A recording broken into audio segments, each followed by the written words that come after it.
jour pour jour, 100 jours depuis l'investiture du gouvernement provincial dirigé de main de fer par son Excellence Monsieur le gouverneur de province Jean-Robert Nzanza Bombit. 100 jours, c'est le synonyme de la gouvernance d'un leadership collectif. 100 jours, c'est la manifestation du rétablissement de l'autorité de l'État, de la bonne gouvernance, de la lutte contre le coulage des recettes, de la politique de maximisation des recettes. C'est le renforcement du capital humain, l'itinérance et une gouvernance de proximité à travers 4 des 6 territoires et plus la ville de Bouta, l'organisation de la filière agricole, les champs pilotes, la journée agricole. 100 jours, c'est aussi la politique de salubrité publique, le cantonnage manuel, mais également 100 jours, c'est aussi la protection de l'environnement et la lutte contre le réchauffement climatique.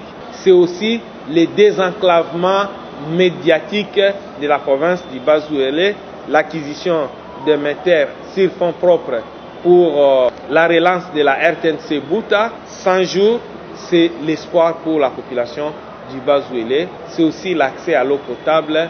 100 jours, c'est l'espoir pour l'avenir. Il y a la porosité des frontières et je crois que le commandant suprême est en train de se battre. Il y a la question du cartonnage des éleveurs Mbororo.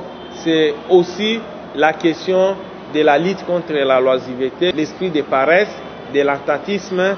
En termes de perspective, 100 jours, c'est aussi une occasion de rêver le futur à travers la création des entreprises de portefeuille, mais également les effets multiplicateurs de la réhabilitation des routes et aussi la promotion des petites et moyennes entreprises, mais également la mobilisation des recettes. Voilà les 4 besoins simples de la population et le gouvernement provincial va s'engager pour appuyer la population qui aura un effet d'entraînement sur les autres secteurs, notamment avec un appui tout à fait azimut sur le secteur agricole qui est le premier pilier et une première priorité qui doit avoir pour vocation de booster l'économie.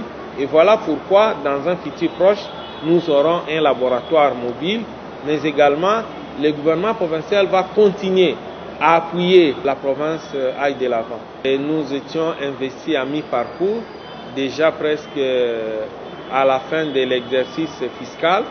Et c'est un exploit parce que nous sommes partis de néant pour réaliser ces exploits et nous sommes aussi en train de mettre en place un budget inclusif et nous pensons que d'ici là, le gouvernement provincial va déposer le budget et l'adoption de ce budget et le quitus de l'autorité budgétaire nous permettra d'avoir une politique propre à nous. C'est à ce niveau-là que nous aurons à faire encore plus davantage et aussi n'oublie pas qu'il y aura des effets d'externalité positive à travers le programme de développement local des 145 territoires, mais également nous vous avions informé des 6 avis de non-objection qui vont permettre le décaissement.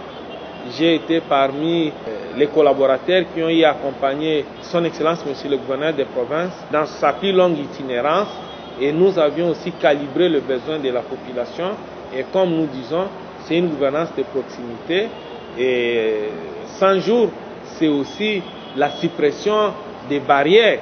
La vie chère dans le chef-lieu de la province n'était pas liée forcément à l'enclavement, mais il y avait aussi l'aspect tracasserie qui entrait en ligne de compte.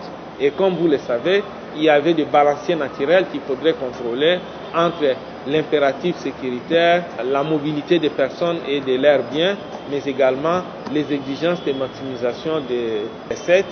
100 jours, c'est aussi la pédagogie d'appropriation de la politique de programme d'action du gouvernement provincial et je crois que le gouvernement provincial va donner le meilleur de lui-même pour la concrétisation du programme d'action du gouvernement provincial qui connaîtra peut-être des remis-ménages au regard de l'évaluation des actions mais aussi des